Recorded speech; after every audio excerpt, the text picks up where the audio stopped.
If you're facing the frustrating issue of TV refusing to turn on, you're not alone. There could be several reasons behind this problem. But let's start with the basics. First and foremost, start by removing any surge protectors, extension cords, and power strips from the path between your outlet and TV. You'll want to plug your TV directly into the outlet. Step 1. Software glitch. Sometimes the software on your TV gets hung up on a process and is having trouble returning to normal function. A reset should get it out of any bugs or bad loops. To reset your TV, you will need to do the following. Firstly, unplug your TV and leave it unplugged for 3 minutes.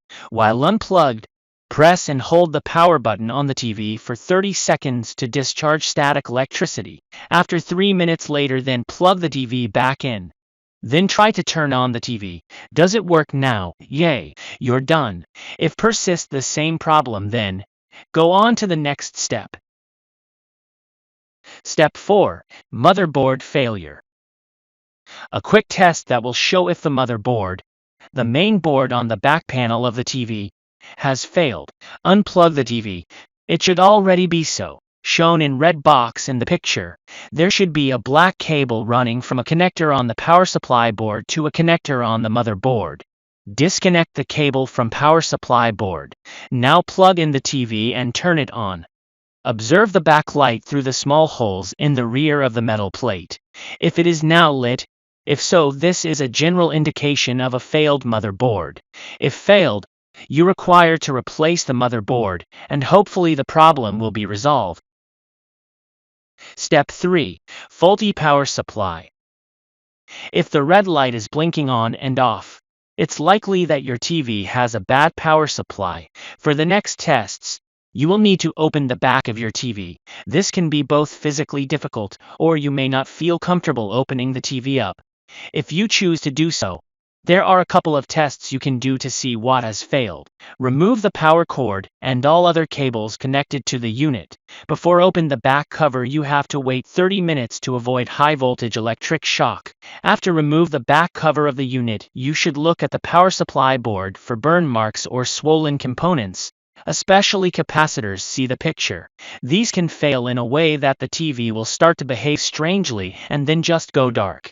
There is also a fuse on most power supply boards.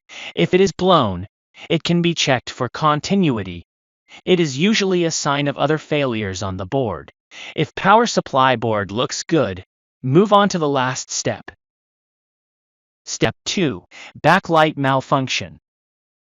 If you've ruled that your TV is definitely receiving adequate power, your TV might actually be on, especially if the standby light is off and the black screen is caused by a failed backlight.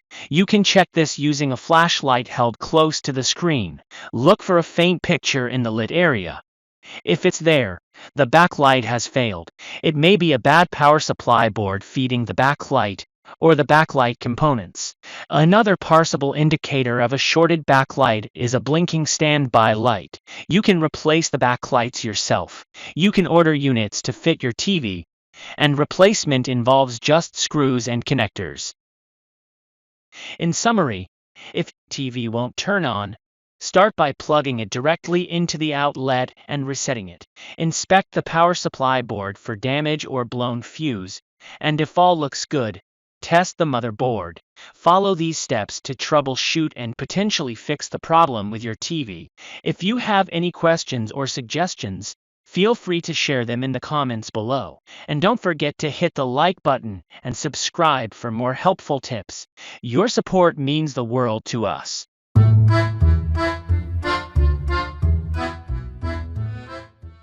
It's important to consider a few factors before making your decision. The Samsung S95 TV lacks Dolby Vision support, which may be a deal breaker for some.